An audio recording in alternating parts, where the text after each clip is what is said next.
Welcome to A Course in Miracles, where you'll discover health and well-being through inner peace. Your host is Eloisa Ramos, EFT master and author of Beyond Self-Esteem, Discovering Your Boundless Self-Worth. Using EFT, the Ramos clearing technique, and the principles of A Course in Miracles, you'll learn how to open your mind to healing and to all that is inherently yours: deep fulfillment, vitality, joy, and inner peace.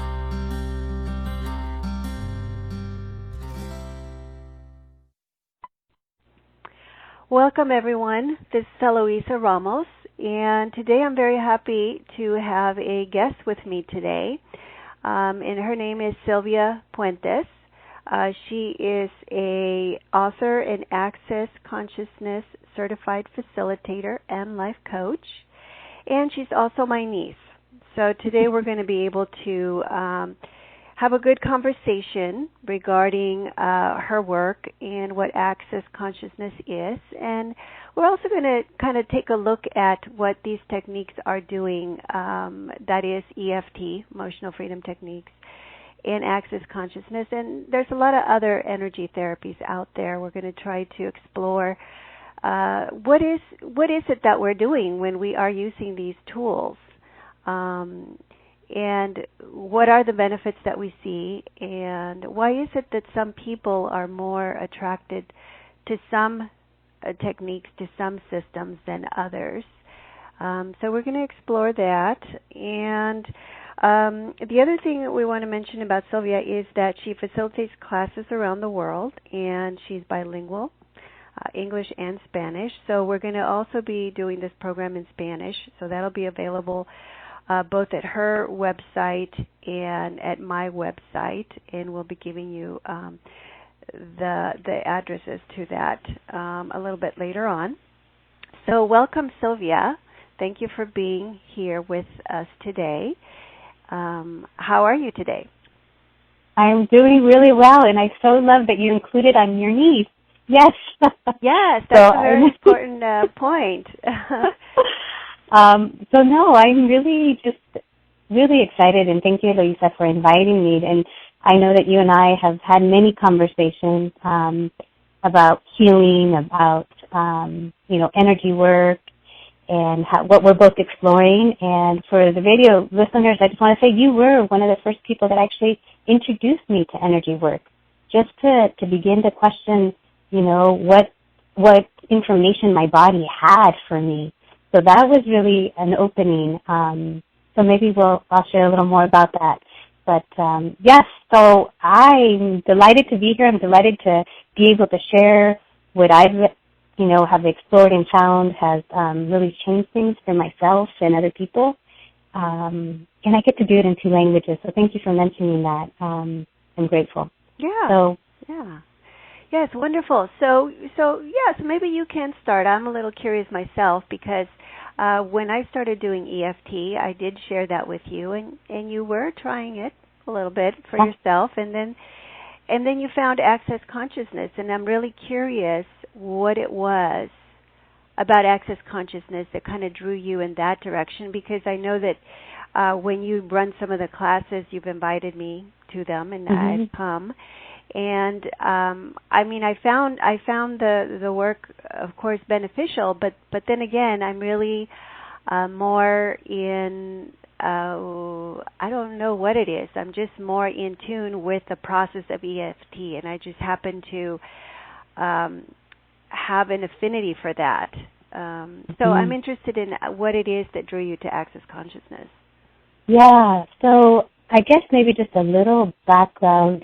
I, growing up, was never asked, one, what is it that I know, or there was really no conversations about what I was aware of. I mean, I don't know if that's common conversations for many families, but so it's like growing up, I was aware of things. Now I can look back and go, wow, there was things that I kind of sensed and knew, but never had any language to talk about it. So when you first introduced EFT, it was this incredible tool to begin to have ease and with what was showing up, whether if it was an emotion or a thought. There was this tool now where I could tap and really begin to perceive the change of feeling contracted with an emotion and or upset, and then feel the space and then have more ease to then move through my life. So at the time when I started using EFT, it was a gateway to like, wow, I am aware of something. What is it? And I was teaching in the classroom at the time and had never really questioned my life in a sense. I was just day in and day out, enjoying parts of it and other pieces maybe not so much. And as I started to do this work, there was a new awareness through the questions, muscle testing, that, is done a lot through EFT as well. And just beginning to question that more. So it was like I was beginning to question things, and that I hadn't done a whole lot. It was just like, oh, you do this, you get married, you get a job, you buy a house, and I was doing all that pretty well. For most people, I guess if you'd look, it's like I had done that really well. And so that was the gift of EFT, and I started to use it. I created an academic and parent coaching program. When I did step out of the classroom, I used it with students, I used it with parents, I used it with myself, and it was such a gift. There was so much opening in that. And then one day, I joined a women's circle, and there was a lady who brought in a CD. She goes, I listened to this guy, Dr. Dane here, who's the co-creator of Access Consciousness. She goes, and I had bought the CD, and it's in the Access bars. So that's a body process, we call it, and it's 32 points on the head. So there's 32 points you touch, that when you touch those, releases all thoughts, feelings, emotions that you have bought as yours that aren't yours from either this lifetime or another lifetime. So it was weird and wacky, but I'm pretty open. So I was like, okay, so we watched the video in the women's group, and we're like, well, let's try it. So in a sense, I did, ran one lady, you call it running bars, so I touched the points on her head, then she touched mine, and then I went about my day.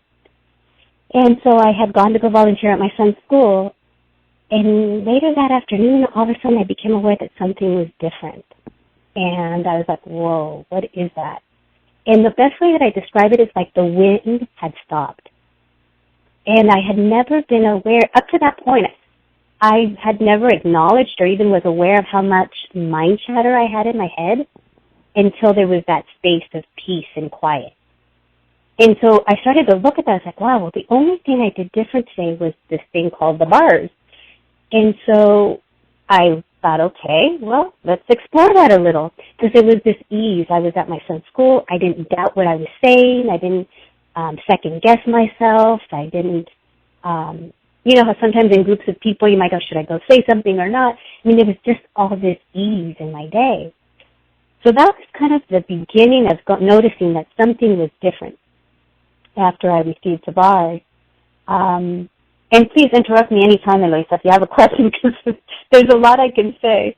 Yeah, the only thing I was wondering was, when you do the bars, I know that you do it, it's not just one time. It's you do it as a body process, how often as you can, as often as it feels like there's stuff there that needs to be cleared, that needs to be released. How does that work? Well, it's really interesting. The gift about the bars is really that, it's different for everyone. I mean, I have ran bars on people that whatever it is that they were looking to change, one session did it. And that was all they needed. There's other people that notice a dramatic change and feel that there's a new level of creativity, a new level of joy, that they do like to receive it weekly or, as often as they can. I personally like to receive my bars at least once a week. And for me, the way it shows up is that there is this space in my day, and that, times when work and all these other things come on, like either I've started to buy things that's mine, but I start to feel this heaviness, what some people might call grouchy, or you feel tired, or there's that sense of like you're not just all this space of joy and ease, then you get your bars on and it kind of just disappears. It's really, I always tell people it's difficult to explain without actually experiencing it. So there's no like set, number of times. It really just depends on the person and what they're looking to receive. And for some people, it might not be for them. They might get on the massage table or on a chair and receive the process, and it might be like, okay, that wasn't much for me, and that's fine too. So I think that's, like you said, there's so many different modalities, and some might call more to others, and it's like, so I don't know if that quite answers your question, but there is, I know some. Yeah, it does, because I can identify what you were saying with the process of the tapping itself. Because what we're doing with the tapping is we're basically releasing that particular problem that we're targeting. So, like you said, with one person, it may just be one receiving of the bars, and that changes or that releases whatever that problem it was they were looking to address or change. And so that happens with EFT sometimes too, depending on the problem. It can really just be one session, and that's all that the person really needs. But like you were saying, in the course of our daily life, these other things get stirred up because because there's a lot that we've have stored from the past, and it doesn't all just show up, in one situation. It gets triggered depending on what we're doing. So then we're having to do the tapping where, I do the tapping. I mean, I do the clearing and the tapping every single day, just whenever something shows up.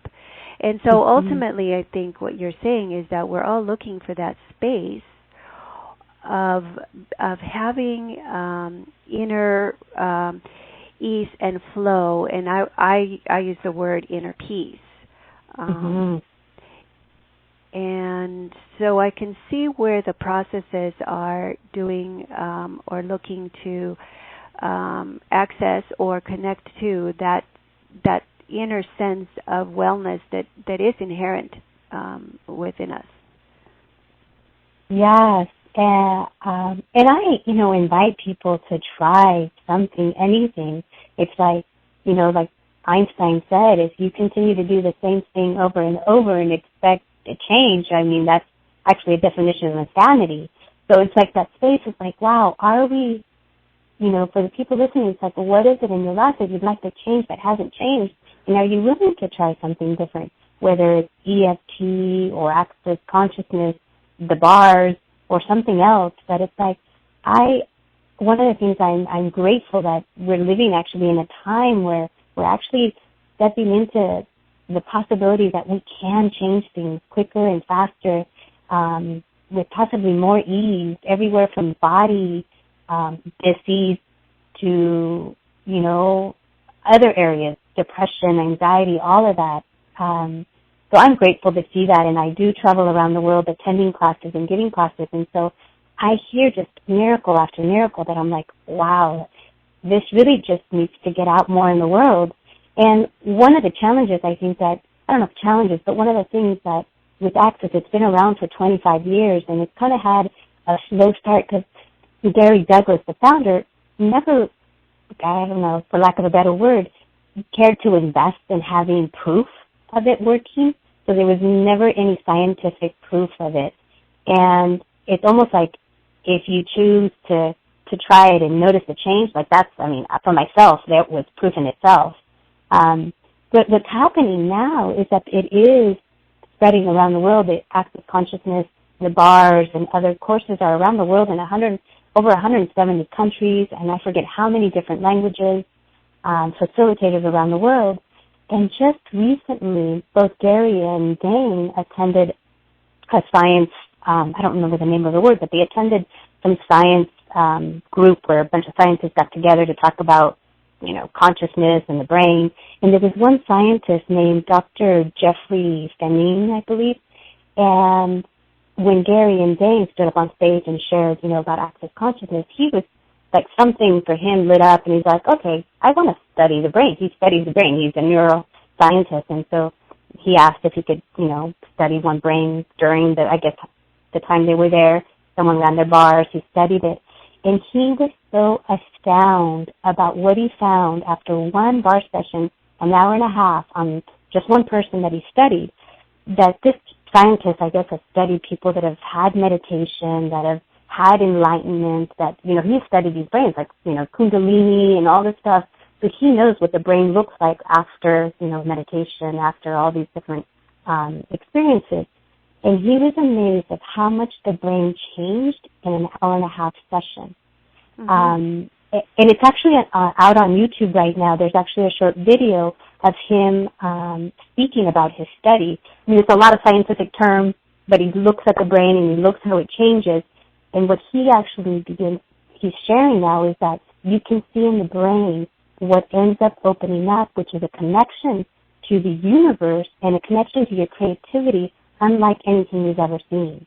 So that's really just recent kind of scientific proof for some people that require it of what actually is changing after one bar session. So I invite people, you can look it up on YouTube. It's something like Review of Access Bars by neuroscientist, and you'll find the scientist name is Dr. Jeffrey Benigni. What's the last name again, Sylvia? The doctor is Fannin. Okay. So that, I really got excited when I heard that had come out, because I know for some people, that's important. They require, hey, what is it? And oftentimes, I don't always have the scientific words for it, but I see the change. And I've seen the change in my own life, in my 16-year-old son. I've changed jobs. I've, have a couple businesses. I work full-time, and my son goes to school, and as a high schooler, different things come up, and he's using the tools. And so it's like, I see what's available, especially for teenagers, for kids and families. Yeah. But for me, it's like, what can we share, both through EFT and these other tools that can just create more peace in the entire planet? Right. So they're really tools for self-empowerment, would you say? That's how I would see them. Yes, and actually, we talk about access consciousness, that it is about empowering people to know that they know. And a lot of the work, so the access bars is a body practice, and you can simply run the bars, not do any verbal processing, we call it, and not ask any questions out loud, and that would gift the person a lot. There's also other work we do where it's through questions that we invite people to open up to what it is they know. So it's not about telling anyone anything or giving them answers. It's like, what is it that you know? Yes. What is it that's going to work for you? That's right. Yeah. And so that's a really an interesting way to put it, because it's to help people to know that they know. Because in the study of A Course in Miracles, what I have found is that the knowledge is that there's a difference between knowledge and perception, and that the knowing comes with certainty, whereas the perception, the thinking part that incorporates the interpretations and the judgments, has no certainty with it. And so we are so used to living in a perceptual world, where we look at what is an interpretation, or what is a conventional definition of how something should be or how something is, and it's a subjective thing. And for some reason we're not able to distinguish the difference, because what we now look at as subjective interpretation, we call knowledge, and it's not really knowledge. There's a difference. Do you understand what I'm getting at? I do, and and I'll share it kind of how I play with that, because that was new for me, Elo, really, and I call you Elo as my aunt, Eloisa. Uh-huh. But that was really new for me. I thought that everything I perceived was mine. I mean, and I remember one of the first things I heard when I attended one of the courses in Access Consciousness was the questions what if 98% of your thoughts, feelings, and emotions don't belong to you? And I was like, what? Yeah, and what do you mean by that? So explain for people that are listening, what would be something that belongs to you, but something that does not belong to you? So, so for me, it was this big, like, whoa, because that's like almost everything, right? 98%. And it's like, wow, wait, I have a lot of thoughts. I have a lot of sensations. I have a lot of emotions. And you're telling me they might not belong to me? And when I heard the questions, there was a sense like it almost made me giggle, like almost like a relief. So one of the first things we share and ask us is that, what if what makes you feel lighter, like what creates more space for you, is true for you? And what if what feels contracted and heavy means it's not true for you? So whenever I'm sharing anything, whether it's a client or in a class, I tell people, it's like, you check in. I'm going to ask you questions that might seem a little weird, but it's like, check in to see what feels light and what feels heavy. So one of the practical tools when there's a thought or a feeling and emotion is to ask a question, to question everything, right? So say I get a thought and it's like, oh my gosh, I'm so tired, right? How many of us have that constant thought, oh, I'm so tired? So one of the questions is like, wow, truth, does that belong to me? Oh, no. Like there's all of a sudden there's a space, and that space kind of lets me know, it's like, no, it doesn't. So okay, but what you're saying is that you can tell that it doesn't belong to you because that has a heavy feeling for you. Yeah, and so when I ask the question, it changes. The energy changes, and there's a lightness, and it's like it like goes away. Oh, okay. Yeah, and here's a funny story. I remember, because I've picked up these tools. It's now been maybe 4 years or so that I've been playing with them. And I hear a tool, I'll practice it in my life, I hear what other people get.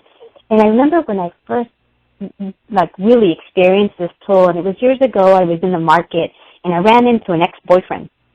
And, in the corner of my eye, and he said hello, and then he left. And then I sat in my car, I was waiting for my son, and sat in my car, and I had things I was trying to get done on the computer while I was waiting, and I couldn't get my thought of him out of my head.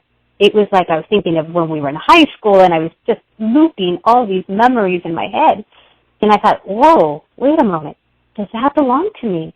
And he was like, oh, no. And so whether it belonged to him or not, or whatever it was, but it was like I was aware it didn't belong to me, and it fell away. It was almost, for me, I get a whole sensation like I breathe, and then there's a space, and it's like, okay, well, return to sender. It's like return to sender with consciousness attached. Whoever it does belong to, it's not mine. And then I had the space, and I was able to do my work. And I thought, that is so cool, because it was really clear, like, it wasn't mine, it went away, and then I was able to do what I was doing. Okay. So it allows you to recognize that is not something that you need to be entertaining. Is that right? Yes. Because you can't, and that's the other gift too, that when we buy things that's ours, whether it's a perception, a thought, feeling, or emotion, when we buy it as ours and we keep trying to change it and change it and change it, and it's not changing, it might be because it's not yours. You cannot change what's not yours. Okay, but they're thoughts. So are they just like, they're part of the mass consciousness? Is that what we're tuning into? How is it that they show up in our thinking? Yeah. So how is it that they show up? That might be more of a scientific term. Question, but I'm aware that things are floating all around us. I don't know how or what, but there's things all around us. And that we are much more psychic than we've acknowledged. I know there's places I go to, and it's all like, whoa, that was a little weird. Or you walk into a room, and you can perceive the tension, and yet no one's talking, right? And then there's other places you go to, and you're like, oh, wow, I don't want to leave. It feels so good here. So what if that's actually our awareness of the energy that's present? And in that energy, we pick it up as thoughts. We pick it up as emotions. We pick it up as sensations in our bodies. And so how exactly, I don't know, but what I do know now is that much of what I bought of the thoughts that I thought were mine, that usually are the limitations and the lies, and sometimes they're the other way too. I mean, if we're talking positive and negative, it's not excluding any one of those, but it's saying like, wow, would we be willing to question every thought, every feeling and emotion, just to question and go, wow, truth, does that belong to me? And what if the question itself can unlock you becoming aware if it does or doesn't? And if it does, then you know you have other tools, whether it be EFT, whether it be, active consciousness tools. You have other tools to change it. It doesn't mean it's not changeable. It just means this is like, for me, it's always the first thing I go to. Because after that, if it does belong to me, then there's things I can do to change it. But if it doesn't, you're right. There's no sense in putting energy to it because I'm not going to be able to change it. So if it did belong to you, what would that mean? That it was something that you had maybe as a past experience, or what would that mean? Yeah. So there's something new. I've been playing with that. So say you ask the questions. Wow, truth, does this belong to me? No. And you feel the space. Okay. So that's as far as you need to go. Great. And then the next is, if I was to say, so truth, does this belong to me? And it still feels like that heaviness, like it stays there, then wow, the next place I go to is, wow, every decision, judgment, conclusion, or computation I have about this that I've ever bought it as mine, I'm willing to destroy and uncreate that. Okay, and this is the shortcut for what you call the POC and POD. And then I moved to that one. So, so here's a piece. So what if our thoughts, feelings, and emotions, what if we just began to question them, first of all? Right. And go, wow, does this belong to me? And then say you get, no, it doesn't, great. But if you get that it's yours, what if you could still even question it again? Because how many things have we bought as ours that aren't ours? And so then you can begin to unlock that as well. Okay. What you're saying is that what we've done is we've learned them from others. We've accepted them as ours, but it's kind of like beliefs. We grow up in a family. We grow up maybe going to church, particular religion, and we're taught all these things, and we accept them. We just think, oh, well, yes, I am Catholic. I am female, I take on all these ideas about what I am and what that means and what kind of limitations that puts on me. And that's the key right there, is that those thoughts, let's say in particular, that we buy as ours that aren't, it is what is perhaps limiting us from continuing to choose or create more in our lives.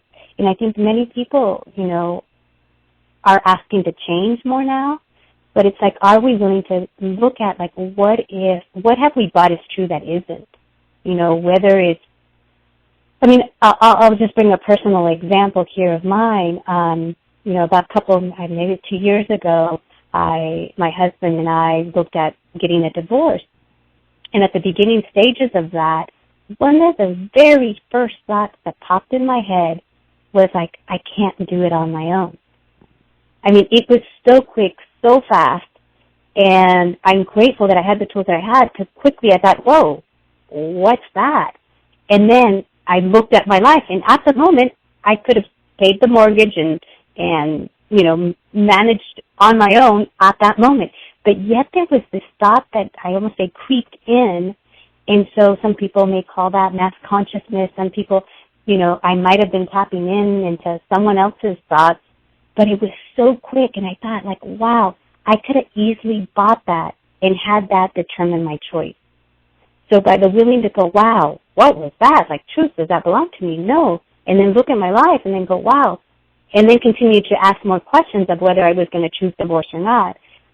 But in that moment, I thought, wow, how many things do we buy as true that aren't, that limiting us, whether it's, who I am as a woman, what I'm capable of, the choices I think I have or that I don't have.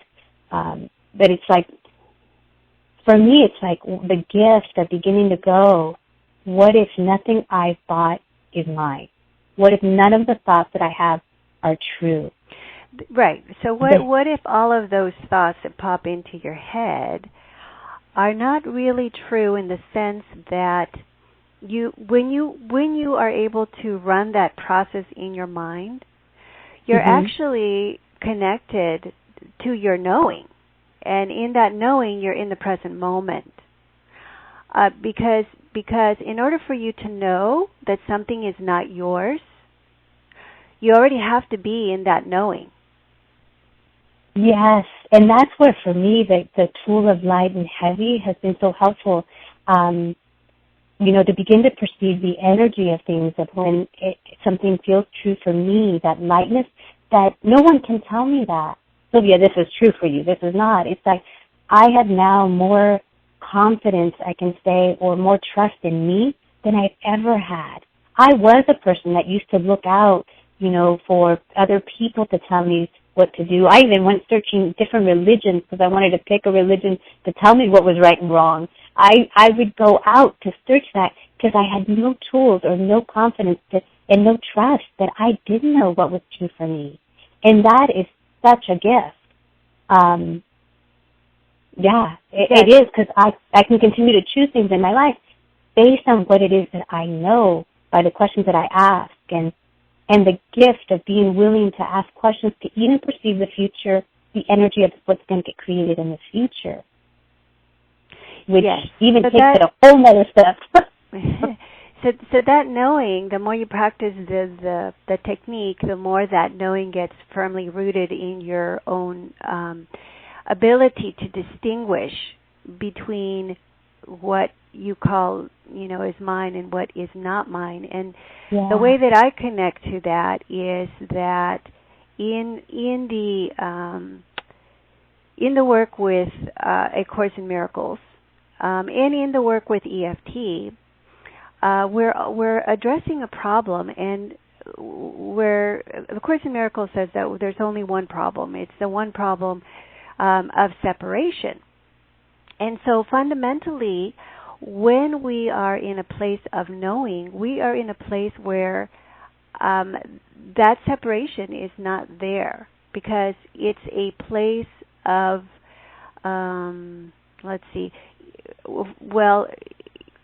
in my experience, it's when I'm in the present moment. So in the present moment, my attention is not in the past. My attention is not in the future.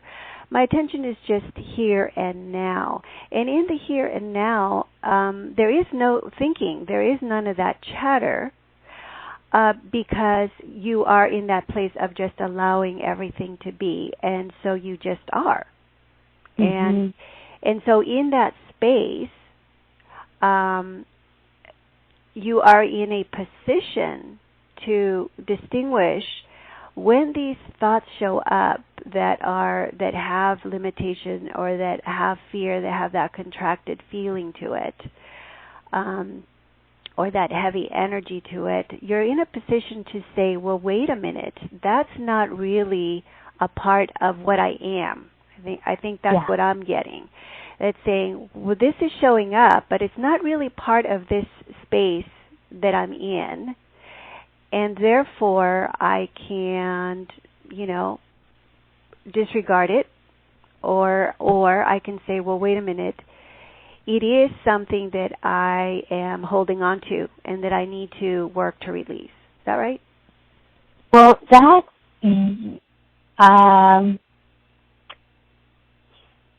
yes. So when it's not yours and then you realize, wait, I have made it mine, then there might be more, work perhaps to do. And I guess for me it's just like, what if it's not as much quote-unquote work? What if it doesn't require as much as we think it does? What if really, one, the willingness to let it go and the willingness to be aware of it is already changing it? Right. And do you ever experience a resistance to that? Do you ever experience a strong attachment to that? Oh, yes. Yes. And so that's another piece that has increased so much in my world for myself and for others, is the space of allowance. The space of allowance for myself that, okay, I chose this, not my best choice, what's next? And not to beat myself up with judgment or criticism. That is such a gift. I mean, such a gift in my own world. And to have that for other people, like what if there was no right or wrong and good and bad, that polarity? What if it didn't exist and everybody is just choosing what they're choosing? So is there people that resist that?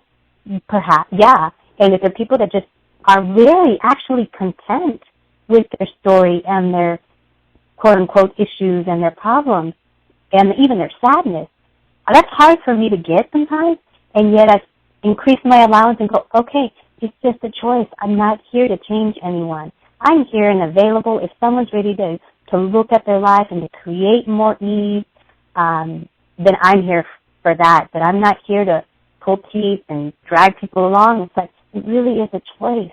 And when it isn't right or wrong, it's like, hey, if it works for you, keep it. I think the greatest gift that I've had in attending classes is like, things come up and I get a chance to see what what points of views about my life or the world I have that are so fixed that I don't want to let go, that I begin to question. And the thing is, I can keep them or let them go, and it's not right or wrong. And to be in a space, in a classroom, with that energy, it's just unlike anything I had ever experienced. So you asked me earlier on, what had me choose, Access Consciousness? It was that. It was that I had never experienced a body of work, and I had tried different things, even before EFT. I had tried other modalities, and this was the first body of work that I wasn't looking for the right or the wrong thing to choose or not choose. It was really like, what works for you? And there was no judgment in that. And so that space of just having that total allowance, sometimes having that space of allowance for someone has them actually choose more. Because I don't know about you, Eloisa, but for me, when people are like, you must do this, you should go on a diet, you should stop, doing X, Y, and Z, it's like, excuse me? Yeah. There seems that actually brings up the resistance right away. Kind of crazy, but it does. And so when we have those conversations with ourselves, like, oh, I should really go on a diet. Geez, I'm gaining so much weight. It's like, guess what? It's most likely not going to happen. And if you start, it might not even last because, we're just kind of naturally that space of resisting when we're told things. And the gift of being asked to tap into what we know, God, it's just, there's an energy of kindness that shows up for me in that, yeah. Yes, and I think that's really important because if you can eliminate that layer of judgment to where you are at, that's a big part of the suffering that we experience because we are where we are, and in that situation, if we're going to reject ourselves for it, then we're really just adding another layer that's going to need to be released to actually get to the problem. And so it's interesting because that brought up the EFT, I deeply and completely accept myself. So the setup statement, because I think that's kind of opening up that allowance so that when you do have that problem, so even though I have this, resentment, I deeply and completely accept myself anyway. And I think that's where I'm sensing that it's the allowance to say, okay, look, I acknowledge that I am resentful, but I'm going to accept myself here because I'm not going to go and judge myself for it. And I think that in that space, I think that is where the healing, we open up to healing in that space. And then, of course, the tapping, how the tapping works. But I think that's a very, very critical starting point. And it doesn't surprise me that we begin the EFT with that statement. And I know that clients that have difficulty with self-acceptance, and, I've had clients tell me, well, I don't even know what that means to accept myself. their issues are really stuck. It's a really tight ball because there's all these other layers of self-judgment and blame and guilt that are just further protecting the stuckness of that energy. Yeah, and again, with all of that, it's how great to have multiple tools that can begin to unlock that, and again, even question it and have that space of allowance for you to be where you're at, and to begin to question if it's even really true. I mean, one of the other things, Access Consciousness has a huge body of work. Access Bars is actually the first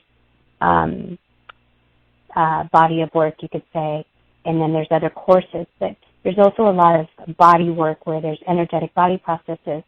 And the reason I'm mentioning that is that recently one of the things that came up was how we as children biomimetic many of our parents' thoughts, feelings, and emotions. So we're actually mimicking energetically and locking it into our bodies the way they function. So there's things like we were saying earlier, it's like where in our culture, religion, we buy certain stories. Well, what if we actually are locking them in our bodies as well?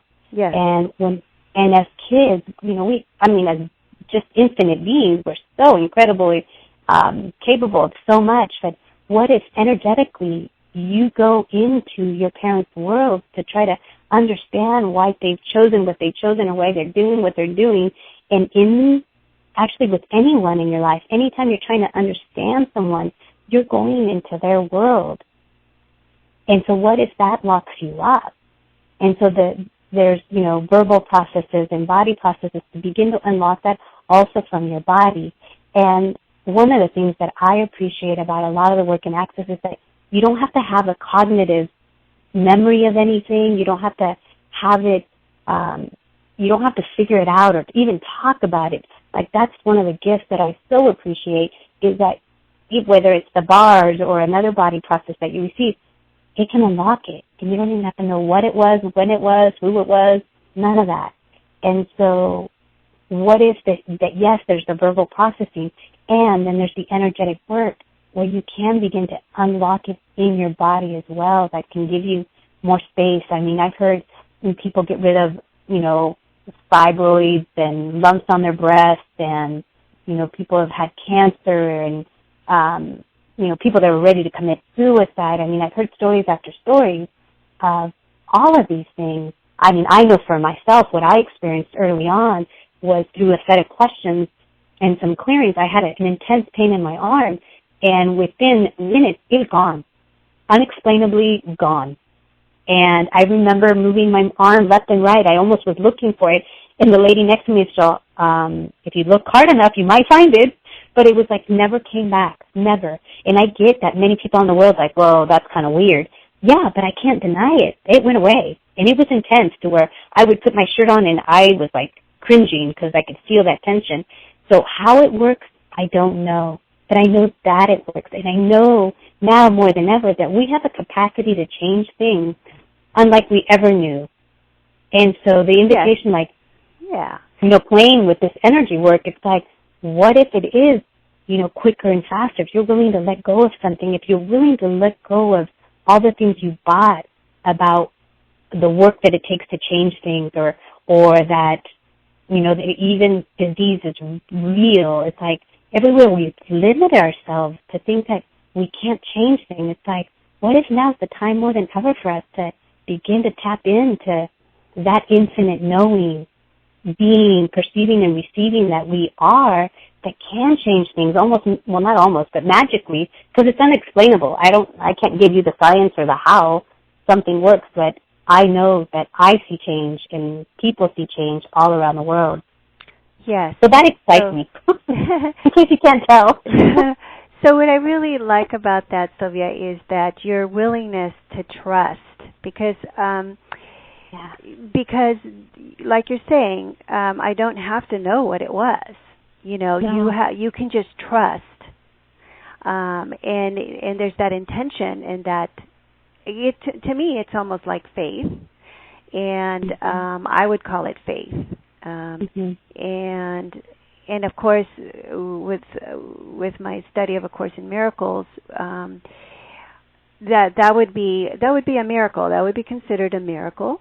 And the Course says that miracles are normal and everyday, because the mind is because there's a correction process in our mind when we are connected to truth, and the Holy Spirit is the link. So I'm just using language that is different, but we're really referring to the same thing here. And so I don't want words or language to say that let's see, we're not talking about the same thing. We actually are talking about the same thing, and even though we may use different terms, it's not separate or different. There is this one reality, and it's fundamentally what we are, and it's fundamentally loving and joyful and abundant and unlimited. And the knowing of that is within us, and within our ability to connect to it in our everyday life.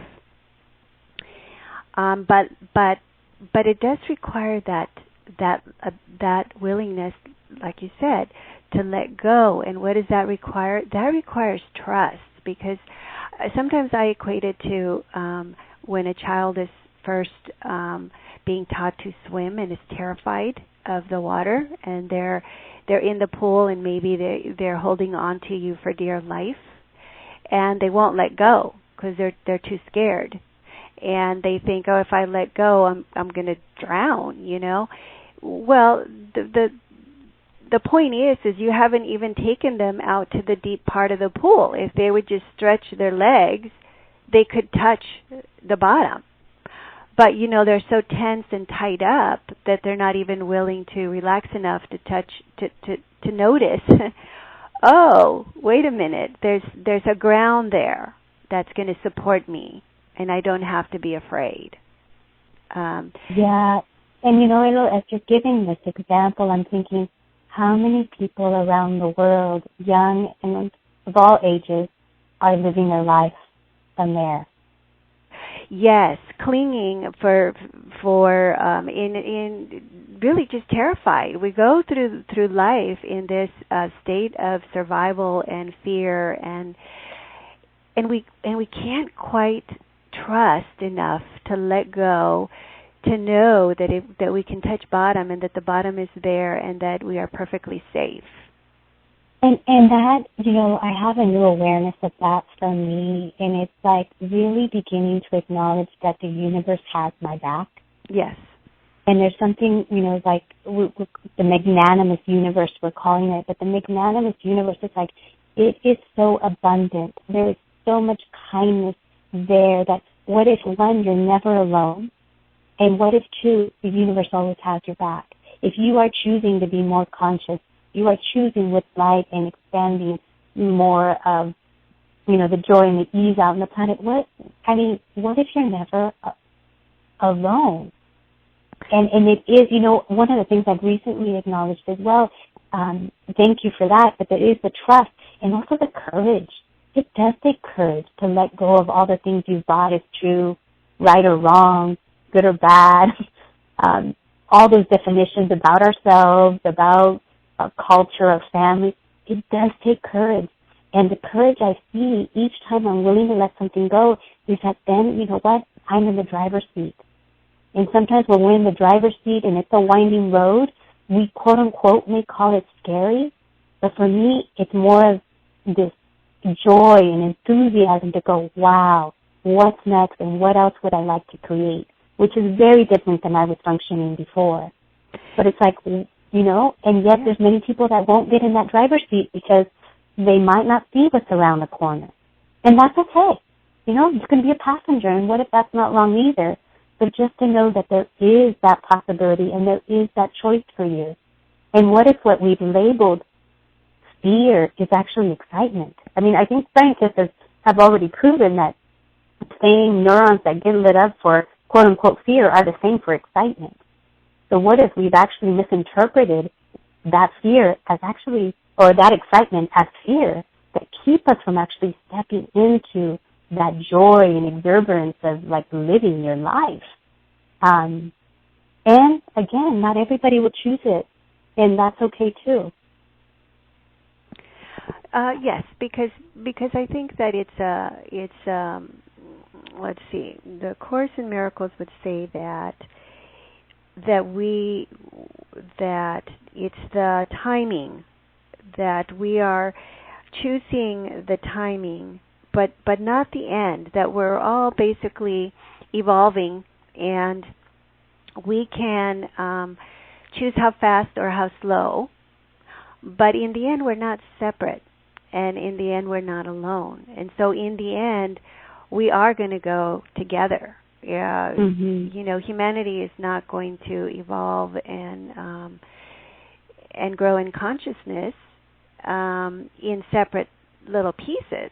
We're all sharing that same mind and that same process, and so we can choose to, you know, do it as fast or slow as we are, you know, willing to. But in the end, you know, time is just part of that. Let's see, what would we call that? It's time is just an idea, also. Yeah. So and yes, and there's another piece too that, you know, we look at things around the globe and the planet that, you know, things are changing, and it's almost like there is this demand that we create a different world by the things that we see, whether it's, you know, with, you know, the radiation out in our waters, whether it's the, you know, violence in the world. It's like, what can we do different to create a different world? And what if each one of us, by choosing something different in our own life, contributes to actually, I mean, it's almost like that ripple effect. If you're willing to have more ease in your body, if you're willing to laugh more than cry, if you're willing to choose what lights you up in your life, I mean, is that going to change you? Is that going to change the people around you? And is that actually going to contribute to the whole planet? It's like, what if we stopped from, I mean, it's almost like we've played so small. Who is it? It's the one lady who says that it's not the fear of the mistakes you'll make, or it's the fear of your greatness or the light. What's her name? Is that the one? Williams. Yeah, Marianne Williams. Thank you. And so it's like, what if it's that? What if we can contribute to so much more? And that just inspires me. And, you know, Eloisa, you know that I'm continuing to choose more in my life and add so much more that that one is fun for me, that two is inspiring other people to choose more. And I'm wondering what everybody else, like, what's the one thing you can choose to add to your life that will contribute to having a happier, more ease-filled life and living for you, maybe your family and the planet? Like, what if it's one little thing you can add? Yes, So and I think that the releasing is actually part of healing our mind, but it's part of healing the whole planet, because I can certainly see that the world itself is just reflecting back my own thinking. And so when I look at what I'm doing, like, for example, this morning I went to take care of my mom, and you know, I'm having to do diapering and having to do feeding and having to do things that I could be interpreting, and I was, as some form of punishment, or and you know, and if I release that and let that go, and I see it without that good or bad and the judgment, and I look at it and I say, well, why would this be punishment? why would this not be love?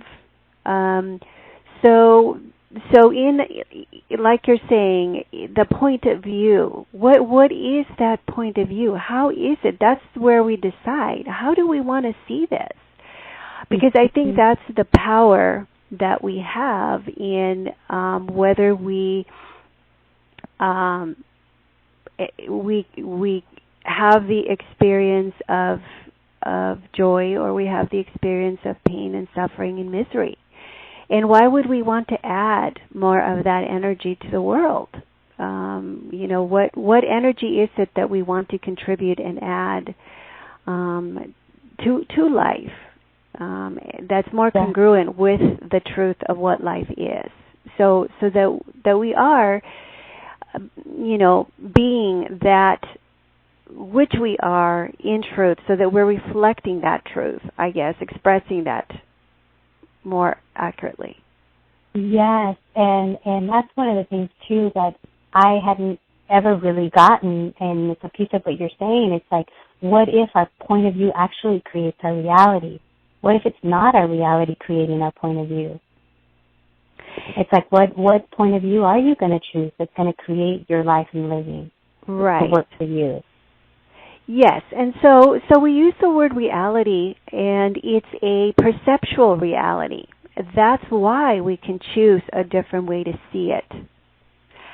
Because the world is a perceptual world, and truth, in terms of knowing, is not perception. But perception can reflect truth, or it can reflect what's false. And in my experience, when I take on these thoughts that are false, that's when I suffer, and that's when I go into fear, and that's when I am not in the present moment, and that's when I have lost myself in the past or in the future. Mm-hmm. But at the same time, I can now begin to see, wait a minute, but that's not really true. That's not real, in the sense that what is real is only loving and good and joyful. And I can come back to that place. Yeah. And a lot of, whether it's the bars or the verbal processing, when you start to let go of things, what shows up is that truth, or what's true for you. It's almost like I forget sometimes, and that's why I appreciated even to ask me about this, to do this interview, that I forget what my life was like almost, because I feel more of me now than ever. And it's like what falls away ends up being all the lies and limitations that you bought as you. So there is more of that space of ease and joy. I mean, I walk around sometimes and I'm aware that, many people aren't present. And I'm not saying I'm present 100% all the time and that things don't come up. They do. I'm just grateful I have the tools to, what it might have taken days or weeks can now take me an hour or maybe minutes to change. And if I can, Eloisa, I'd like to just share with your radio listeners what we call the clearing statement that people can begin to use and just play for themselves to see if it changes anything. Oh, yes. Thank you. That would be wonderful. Yeah, and so this clearing statement is used in our verbal processing, and it's through questions where, again, we ask questions and you tap into what's there for you. It might come as a thought, you might get the words, and it might just be energy. And sometimes certain questions, all of a sudden you're like, ugh, you just kind of feel it in your body. And then I ask you, are you willing to destroy and then create it? And are you willing to destroy and then create whatever that energy is that's limiting you or blocking from you actually having more of you? And so when you say yes, that yes not only clears it for you, but it clears it for all the people you've come in contact to in any lifetime.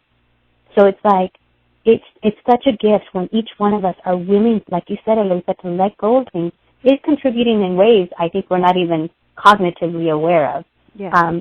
So the verbal processing works that way as well. So, and then the clearing statement is a set of words that contain the energy of what used to be a long, almost 2-page process that now, because it's been used so much, energetically it contains all of that, and it's clearing all the polarity, the right, the wrong, the good, the bad, what you've made meaningful, meaningless, what you saw, the punishment or the reward of a certain point of view, anywhere that when something happened you got locked up in that moment, and it's, you know, you're still locked in that time and space, you might say. So it's clearing all of that. And there's a word or acronym I use, POD and POC. And POC, P-O-C, is a point of creation. It goes back to that seed of whenever you created that limitation or that story that you thought is true, and it begins to POD, point of destruction, destroy anything else possible. So it's a string of words, and I'm just going to, you know, maybe ask a couple questions, run the clearing, and then if your listeners would like more information about the clearing statement, there is a website, and that's www.theclearingstatement.com, which just explains it. There's videos there as well if people want more information. But I just thought it might be fun to kind of just get a sense of how this might change something for you in this moment even. Yeah, that would be great. So here's a question. So can we just the example, Eloisa, with you were talking about being with Mama Chilo or your mom? Yeah. And just kind of play with that and see, well, is there anything still there about that, or did you pretty much clear it? Let's see. I think the only thing that's there that I can tune into right now is the image of seeing her incapacitated. I think that it's the image, and you know what else is there is the tightness that I feel. You know, when I try to help her up, to sit up, and also to try to put her back in bed. There's so much resistance. So I've cleared some of it, but I can still feel this intense tightness in her body. Okay. Yeah. So that's, I was going to ask you, and I think you just answered. So truth, is that tightness in you, or is that tightness in her? I can see that it's both. It's both. Okay. So what is that tightness?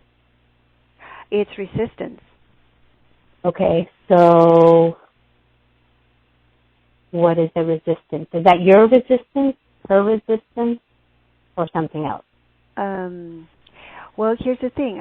I don't really distinguish it between hers or mine. So, yeah, it's mine. Okay. So everywhere you are, wow, okay. So what have you defined as resistance? It would be resistance to what is, which would be to God's will. Okay, so everything that is, and it's more of the energy, but everything that is, would you be willing to destroy and create it? Yes. So right and wrong, good and bad, all nine, pot and pop, shorts, boys, and beyond.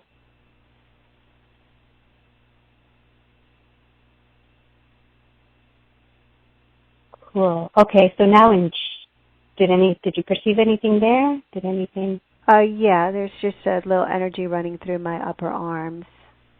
Okay. So anything, okay, so what have you defined as resistance that it isn't? Okay. So that is, yeah, so what have you defined as resistance that it isn't? What have that if you weren't, and I'm just going to ask the question and then, yeah, so this is the piece too, like it can be a cognitive piece and then it could just be addressing the energy. Mm-hmm. So we could do it both ways. So if something does come up, yeah, say, and if it doesn't, that's okay too. Okay. But what have you defined as resistance that it isn't, that if you weren't to define it, would give you more ease? Okay. So everything, did something come up?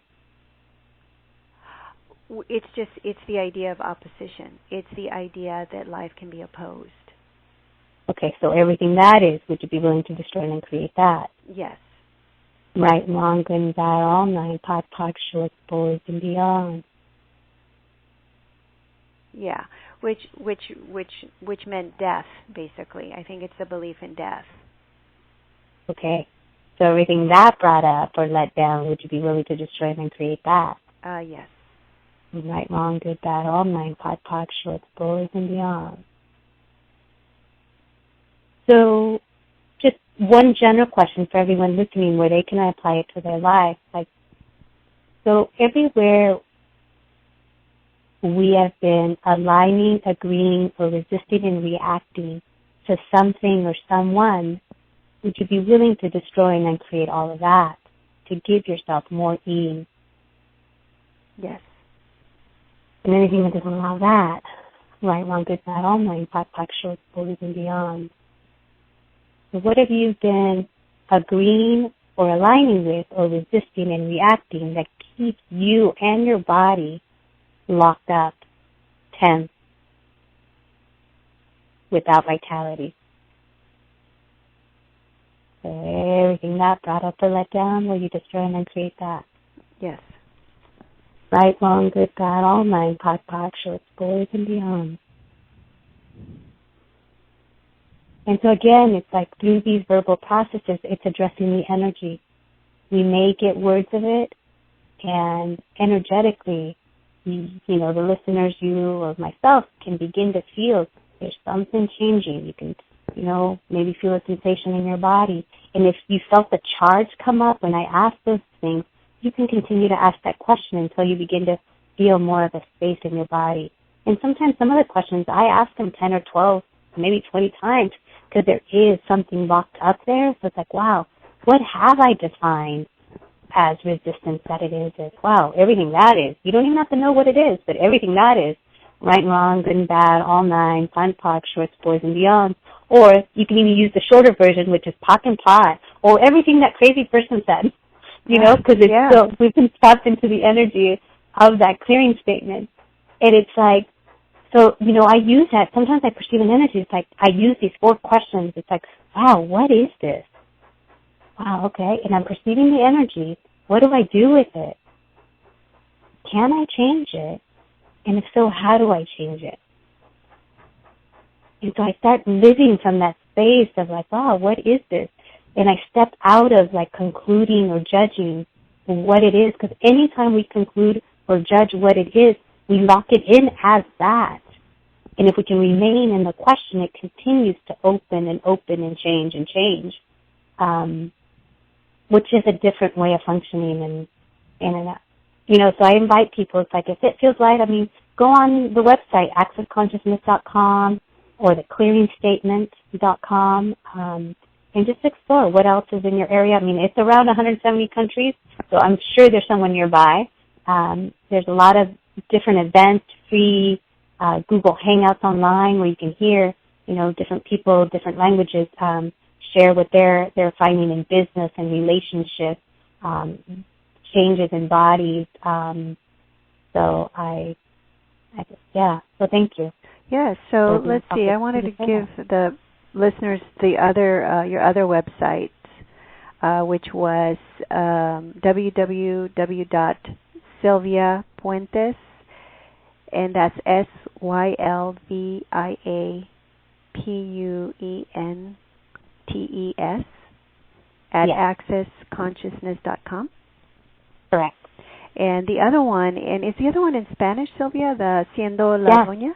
Okay. Yes, it is in Spanish, and I do list some of the classes I'm doing in English there. My personal one, SylviaPuentes.com, is still under construction, but a Spanish one that if people know anyone that speaks Spanish or you're curious of what else is available in another language, you can go to Siendo la Doña, which is SIENDOLADONA.com. Yes, and we're also going to wrap this up now, and then we're going to do the program in Spanish. So we'll be able to have it in both, and I'll also have them on my website, healingwitheft.com. So anyone that wants to listen to the Spanish version or the English one will also be there. Okay, so Sylvia, is there anything else you want to say before we just wrap it up here? Yeah, I think, the last piece that I'd just like to say is, what can you add to your life that will create more ease and joy for you? Is it a walk in the park? Is it sitting in the sun? What is it that you can add to your life to have more of that? And I'm just so grateful that you guys have tuned in. And I'm so grateful for you, Eloisa, one, for introducing me to energy, just having the awareness, and two, that you and I continue to explore and share with each other with what we're up to. Yes. So thank you. Thank you, Sylvia, for being with me and for being someone that I can share and, have wonderful conversations with. So I really appreciate that. Thank you. Okay. Well, thank you, everyone, for joining us. And please join me next time. I will be doing something on the Ramos clearing technique. So blessings to everyone. Thank you. Bye-bye.